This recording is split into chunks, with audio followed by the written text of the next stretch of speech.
I remember the marching.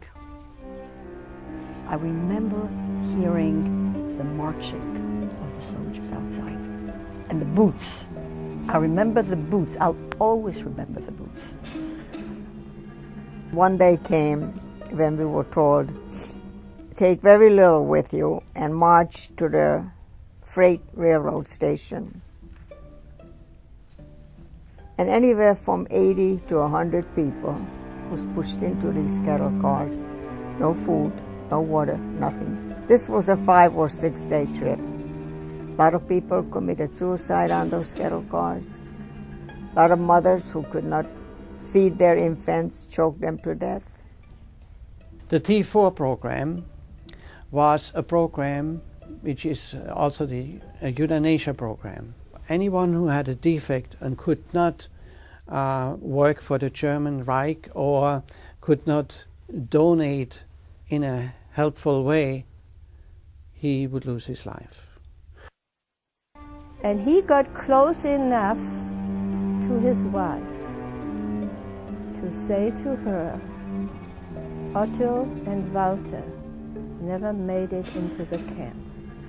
Otto was my father. Walter was my brother. From then on, I never had any hope that I would see my father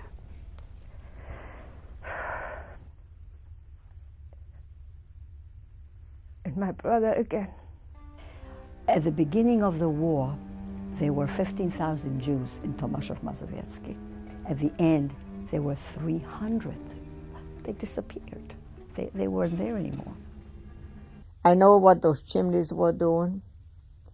I know that my family went up there in smoke somewhere. Of course, I was pulled out of my mother's hand, and I looked after my mother, and she never turned around. So I never got to say goodbye to her either. And I guess she just knew in her heart and didn't want to turn to see me cry. And she was crying, I'm sure, herself. But she went to her instant death that day because the whole group was cremated.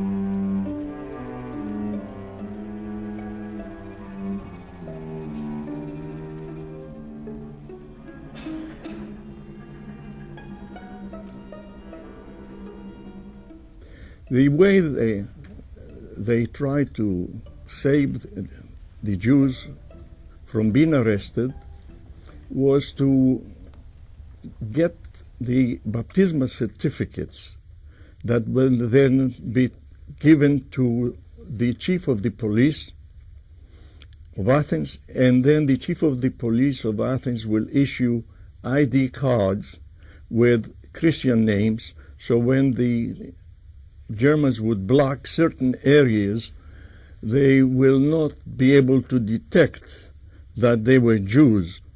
It's amazing that the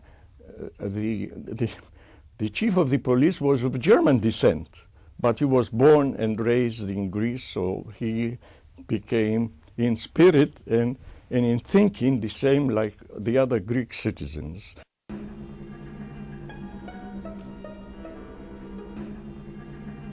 And the letter was from the German command, and the letter was telling us that the Germans were going to relocate us to the east. My parents stopped at a friend's house after hearing this, a Christian friend, and my mother happened to look on his desk, and she saw that same letter on his desk.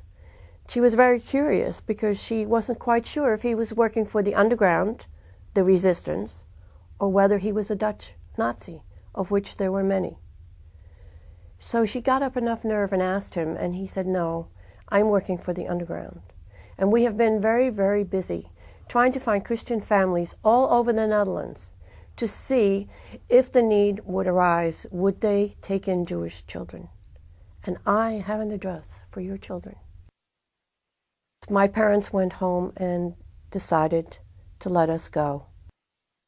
By taking us in as Jewish children, if we were ever found there, they too would be taken away and murdered.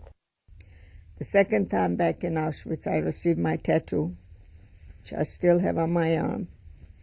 A stands for Auschwitz 23029. I'm never going to take this off. I'm going to die with this on it. I called it Hitler's footsteps on my body.